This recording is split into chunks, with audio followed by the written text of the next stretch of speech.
कि इस कंट्री में सुसाइडल ख़यालात, ख़ुदकुशी के ख़यालात दिल में नौजवानों के बहुत ज़्यादा आते हैं और हर चीज़ में डिप्रेशन की वजह से सुसाइड करने की, आई वांट टू डाई, मुझे मरना है, मुझे मरना है, इस किस्म की चीज़ें दिमाग में आती हैं, जहन में आती हैं। इसको कैसे दूर करें? बड़ी प्यारी बात हज़रत अल्लामा मुफ्ती रमज़ान साहब जो दाता साहब की बारगाह से आए थे, उन्होंने हज़रत दाता अली हजवेरी अलैहि रहमा की कश्फुल महजूब के हवाले से पेश फरमाई। इसे बहुत गौर से सुनिएगा, बहुत गौर से। बात यह थी कि अगर कोई इंसान स्ट्रेस से बाहर निकलना चाहता है, गम से बाहर निकलना चाहता है, तो इजी सॉल्यूशन ये है कि जो कुछ अल्लाह ने दिया है उस पर राजी रहे। और मैं आपको बताऊं कि आप पर, हम पर क्या गम है, कौन सा टेंशन है? कोई इतना टेंशन नहीं।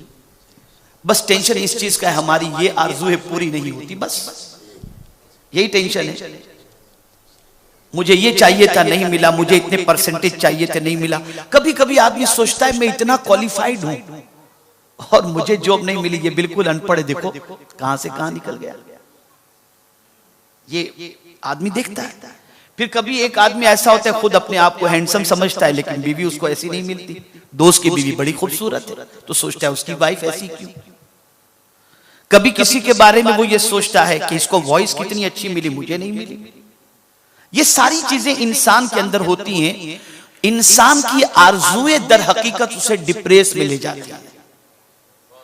जब वो अपनी आरज़ुओं को लिमिटेड कर दे और अल्लाह के फैसले पर राजी रहे, कभी वो डिप्रेस नहीं होगा। इसलिए कि आपके चाहे से आपको कुछ नहीं मिलेगा, मौला के चाहे से सब कुछ मिलेगा। इसीलिए अल्लाह ने हुजूर से फरमाया, वला तक़ूलन्ना लिशैइन इन्नी फ़ाइलुन ज़ालिका गदा इल्ला अन यशा अल्लाह। कल मैं ये काम करूंगा ऐसा न कहें, ये कहें कि अगर अल्लाह ने चाहा, अल्लाह ने चाहा। अब सवाल ये पैदा होता है कि जब अल्लाह ने दिल दिया है तो चाहत भी दी है, चाहेगा तो सही इंसान, कौन नहीं चाहेगा। लेकिन उस चाहत के हवाले से बाद में मैं अर्ज करता हूं। पहले आपको बताऊं कि हम में कौन इतनी तकलीफ में, कोई ऐसी खास तकलीफ नहीं। खाना पीना अल्हम्दुलिल्लाह जितना चाहिए उतना मिल जाता है, रहने के लिए जितना मकान चाहिए मिल जाता है। कोई इतना टेंशन नहीं, कोई इतनी परेशानी नहीं, कोई इतनी मुसीबत नहीं है कि आदमी सुसाइड की तरफ बढ़े। लेकिन आप सोचो, जिस इमाम हुसैन रदी अल्लाह तआला अन्हु के 18 साल के जवान बेटे की मय्यत और आपका जनाजा सामने मौजूद, 6 माह के बेटे की लाश मुबारक मौजूद, और फिर इमाम हुसैन के भांजे, भतीजे, भाई सब शहीद हो चुके। कितना टेंशन रहा होगा, कितना स्ट्रेस रहा होगा, आप सिर्फ इमेजिन करें, आप सोचें सिर्फ। और फिर फैमिली साथ में, बेटी साथ, वाइफ साथ, सिस्टर साथ, उनका क्या होगा, बीमार बेटा साथ, कितना स्ट्रेस रहा होगा। लेकिन आप जानते हैं, जब इमाम हुसैन के सरे मुबारक को तन से जुदा किया जाने वाला था और आप पर 72 जख्म आप पर, आपके जिस्म पर आ चुके थे, उस वक्त इमाम हुसैन की जबान पर सेंटेंस क्या था मालूम है आपको? क्या सेंटेंस था? इमाम हुसैन ऐसी सिचुएशन में कह रहे थे, रज़ीतु बिक़दाइक या रब्बी, मेरे मौला मैं तेरे फैसले से राजी हूं। No complain, no complain. उस वक्त भी इमाम हुसैन ने यही कहा कि मेरे मौला मैं तेरे फैसले से राजी हूं। तो ये बात ज़हन में रखें कि सुसाइड का ख्याल उस वक्त आता है जब इंसान के अरमान पूरे नहीं होते। तो याद रखें, ये दुनिया, गौर से सुनिएगा, ये दुनिया आपके अरमानों के मुकम्मल होने की जगह है ही नहीं। यहां आपके अरमान सब पूरे नहीं होंगे, वरना सब अरमान यही करते, मैं प्राइम मिनिस्टर बन जाऊं, मैं प्रेसिडेंट बन जाऊं, मैं बादशाह बन जाऊं, सब यही अरमान करते। कोई थोड़ी चाहता है कि गरीब रहे, तो सबके अरमान तो पूरे नहीं हो सकते। ये दुनिया अरमान पूरे होने की है ही नहीं, अरमान पूरे होंगे जन्नत में। वलकुम फीहा मा तश्तही अनफुसुकुम वलकुम फीहा मा तद्दऊन। क़यामत में तुम जो चाहोगे मौला तुम्हें अता फरमा देगा। वहां तुम जो चाहोगे तुम्हारे सामने प्रेजेंट। दुनिया में जो मौला चाहता है वो करो, जन्नत में तुम जो चाहोगे मौला की तरफ से हो जाएगा। तो ये सोच और ये थिंकिंग का करेक्शन जरूरी है कि इस दुनिया में वो शख्स सबसे ज्यादा खुश है जिसकी आरजुएं लिमिटेड हो। जिसकी जितनी ज्यादा आरजू उतना ही ज्यादा वो टेंशन में, और जितनी आरजू लिमिटेड उतना ही वो आदमी सुकून में।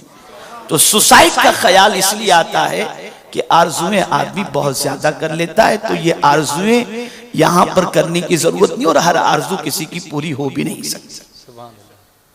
तो आरजू को लिमिटेड करो।